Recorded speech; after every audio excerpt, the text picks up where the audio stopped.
Today, I'll be discussing the two major changes happening in real estate that affect you as the consumer.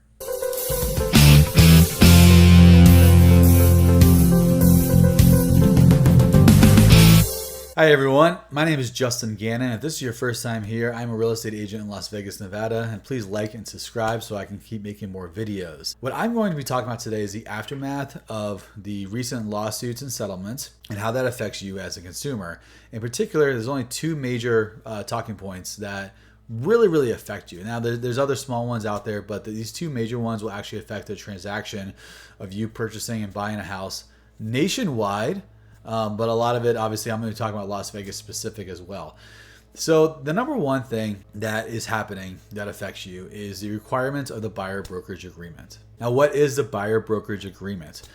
What I explain to clients is the buyer brokerage agreement is the document that you fill out and you sign that says you're officially hiring my brokerage and in return me as your agent to show you properties and ultimately buy a house. Now, this is a document that I've used since I've started real estate because that's how I was trained. When I sit down with buyers and I have my consultation, we aren't just talking about, their hopes and their dreams and what type of house they want and the financing they need. I also lay out all the documents that are required to purchase a house so nothing surprises them. And the buyer brokerage agreement is one of those documents. Now, at the first consultation, I don't make the buyer sign anything because they're just learning. They're just trying to figure out information. Maybe they're interviewing multiple brokers and they are just nervous to sign a document. But I ultimately tell them, before I can show you a property, you need to sign this document and please review it and let me know if you have any questions. A lot of older agents who have been in the business 10, 15, 20 years never used a buyer brokerage agreement because it was never a requirement and therefore it's just never part of their day-to-day business. Some of them started using it as brokerages have required it on their end, but ultimately a buyer brokerage agreement is a document that says that the buyer is hiring the broker or the brokerage to show them properties, but it's more of a safety net for the agent and for the client, so to protect everybody, but it's not required by law to actually purchase a home. So that's why some agents were never using it and some agents do. It just depends kind of how you were trained when you first started real estate. And now not only will it be required, it will be required before I can even show a house. I've had plenty of friends call me who are looking for a house for a year or two, say, hey, Justin, this house just hit the market. Let's go see it. And I go show them the property.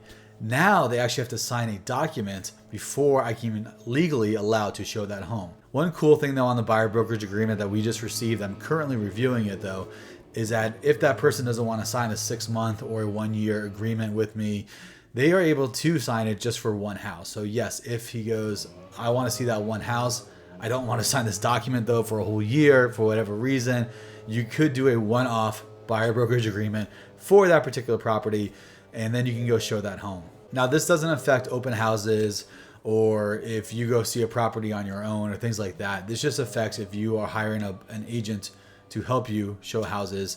This form has to be signed. Now, there's one more thing on this buyer brokerage agreement that's important, and it's also what leads to number 2, and that's the commission talk, because that's ultimately what started this whole debacle with the real estate associations and the lawsuits and all those things. Now, the second biggest change is that when I pull up a house on my MLS, I can actually see what the listing agent is offering the buyer's agent as a commission for bringing the buyer to the house. In Las Vegas, this is not a nationwide specific comment here. This is just how we do real estate here in Las Vegas. Our listing agreements are written in a way that says the seller is paying the listing agent X amount of dollars.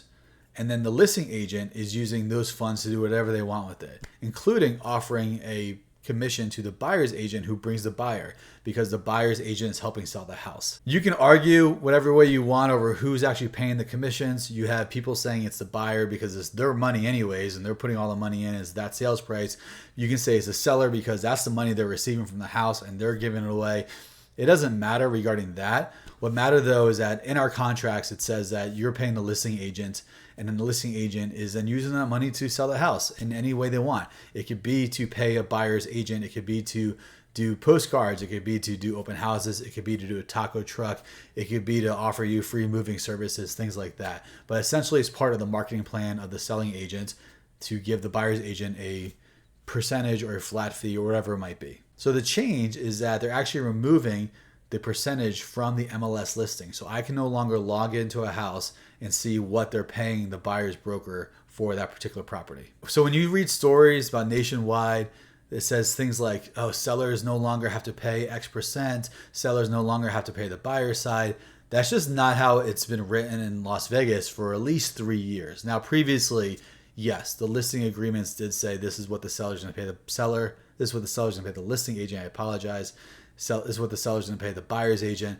But for at least 3 years now, that hasn't been the case here. That's specific to us. We are not an attorney stage. We don't have real estate attorneys doing deals here. It's really, really simple how you buy and sell in Las Vegas. It takes about 30, 45 days. You have 2 agents. You have a lender, you have an escrow company, and you call it a day. So that's the only change regarding that, is that I can no longer view the percentage.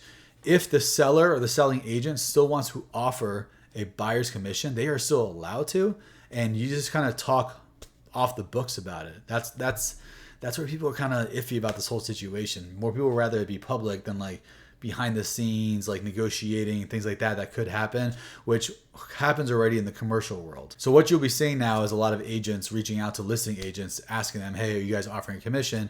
And the listing agents are going to say yes or no or maybe, or write it in the offer or whatever it might be. That creates a problem now for the buyer side. If you are the buying agent and you call a listing agent on a house that your client likes and you go, hey, are you offering a buyer's commission? And they say no, you must show that house still if your client wants to see the house. And if you don't, that's unethical and you lose your license. And that's kind of what started this whole problem originally to begin with. So that goes back to the buyer brokerage agreement. On the buyer's brokerage agreement, it now states there's a section that says, what will the buyer pay the buying agent? That's right. Buyers may now actually be paying buyer's agents to help them purchase a property. So what does this all mean? There's a lot of information going on here. Essentially what's happening, buyers have to hire a buying agent and agree to pay them ahead of time if the agent wants to guarantee they make any money on the deal. Because if the agent says, no, I'll do it for free, and the listing side doesn't offer any money, then they're working for free, and that's kind of ridiculous. It sounds like a lot of information, but right now in our current buyer brokerage agreements, there's actually a line that states that the buyer would pay the buyer's agent anyways, but that they agree that they can get paid from the seller side. That's all being removed, but the buyer's agent can still be paid by the seller side if the seller is offering it, and it's just basically a covering of some closing costs. But if you are buying a house and you are hiring an agent, you should expect this conversation of what you are going to pay that agent to help you purchase the home. And if that agent can get it covered by closing costs, or if you find a house where the seller is offering it, then that's less money out of your pocket.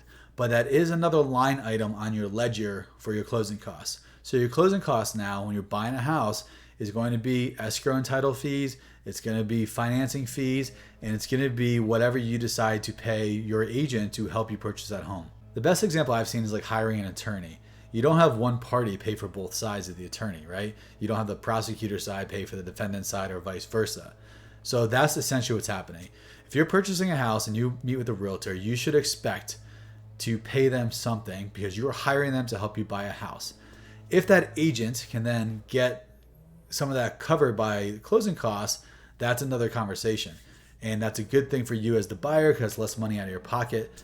But if they can't, you should expect the realtor to get their funds because they're not going to do their job for free. And if this means that you're calling listing agents more and you're not hiring a realtor, that's fine. That's on you. That's your prerogative. You're more than welcome to do that. Just remember, not every listing agent is going to work both sides of a deal. And if you do get an agent that does do both sides of a deal, it's much more transactional and less emotional, which is, again, it's fine. It works. People can do it. Just remember, though, they have to represent both sides now in the transaction. And if they choose not to represent both sides, they'll refer you to another agent, and that agent might charge you anyways. So in summary, there's 2 big changes happening August 17th. Number 1, the buyer brokerage agreement will be required to see any house. So if you have your favorite realtor out there, you must hire them on paper to show you properties. And on that piece of paper, it also says, will you agree to pay that realtor to do their job? And number 2, commissions will not be public on the MLS anymore. The listing agent can still offer a cooperating commission to the buyer's agent. That's not a problem. It just has to be done via email or phone call or whatever it might be. It just can't be listed on the MLS. So if you're buying a house, this is the big thing to take away from all of this. If you're buying a house, you should be expected to hire an agent and pay that agent to help you buy the house, because there's no guarantee they'll get a listing commission anymore. That's the big takeaway. If you take away one thing from this entire video, that's your key. Thank you so much for watching this video. Please like and subscribe. And if you're interested in Las Vegas real estate, click the link below in the comments. I look forward to talking to you soon.